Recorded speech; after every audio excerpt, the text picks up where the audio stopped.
right, so I'm back, and yeah, I just wanted to know if you could give us an update on your new fighter. I mean, he's been showcased on ESPN numerous times. There's been mention of some pretty big fights with him, and clearly you're doing an excellent job. I mean, this guy's coming out of the gate, making a good impression, knocking people out. Definitely a television fan-friendly fighter. Anything you can tell us that we don't already know? Of course, you know, he got great aspirations as far as being a light heavyweight, lightweight champion, light heavyweight champ, and I don't see no reason why he can't succeed. He has all the skill that he would need. Of course, we don't see anyone out there that we need to that we think that can stop this guy. You know, in proper time. When I say proper time, I'm thinking of just a couple more fights, and he'll be ready. He'll be ready for anybody out there. Of course, we have a 12 round coming up, August the 1st, and he's excited about it. I'm also excited about it because he's catching on very well. Now, of course, he was able to for a while was in the same camp with Paul Williams, so he got to see some of Paul Williams' work ethics, and this guy's putting it on. Now, you mentioned he's a straight training right now. You mentioned Paul Williams, and some of the comparisons there. Clearly, the trainer. You know, both fighters having the same trainer, and both fighters having the same manager or advisor in Al Heyman. That's correct. Can you tell us just how that relationship came about? Was it because you already had a pre-existing relationship with Al Heyman, and you seen that this guy was, an unpolished diamond that you felt Heyman needed to know about, or had he always been keeping his eye on everything going on in your gym because you produce talent? Yeah. Well, the thing about it is, he was one that watched and paid close attention to what was going on in the gym. He saw Paul Williams, and he liked Paul Williams to the point where he was able to frequently admire him from the standpoint of his success, and he wanted to really, really be just as successful. So Paul Williams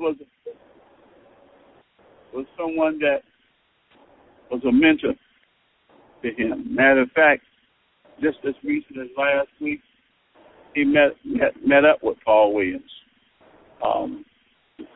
And Paul is just excited about him as anyone else.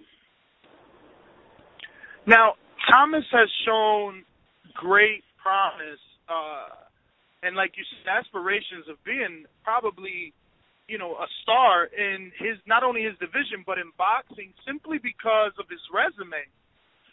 He's been taking on guys that you wouldn't figure a guy with 15 fights would be fighting and defeating the way that he is doing.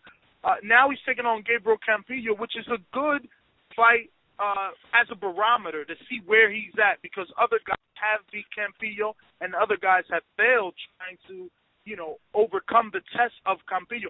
How confident are you coming into this August 1st fight that Thomas is going to be able to continue to do what he's been doing in terms of winning fights in spectacular fashion and being dominant, not just getting the win? Because unfortunately, in this day and age now, just winning, you get a bunch of backlash. People want what Thomas is bringing, which is knockouts.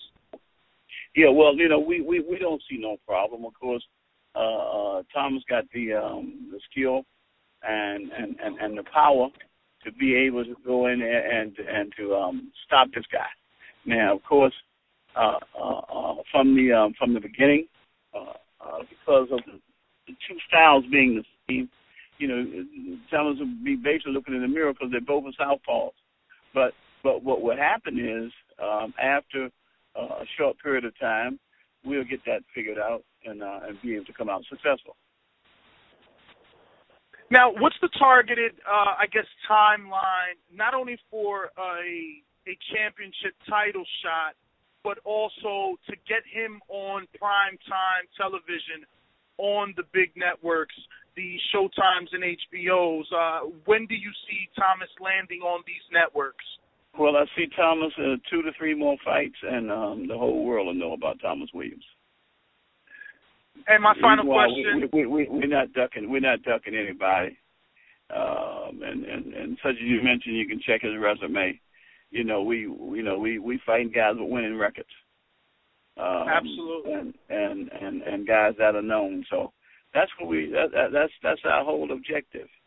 So it's not so much of this kid being green to the sport. We prepare and we're preparing well. And that was the same approach that Paul Williams had. We ain't ducking nobody. And my final question, I don't want to take too much of your time, but of course your alliance with Al Heyman and Thomas's is a good thing. This division is now being dominated by Al Heyman fighters. I mean, you got Stevenson. Of course, Bernard Hopkins doesn't have, he's not tied to Al Heyman, but the relationship between Golden Boy and Al Heyman. You have numerous light heavyweights. He has prospects, Marcus Brown.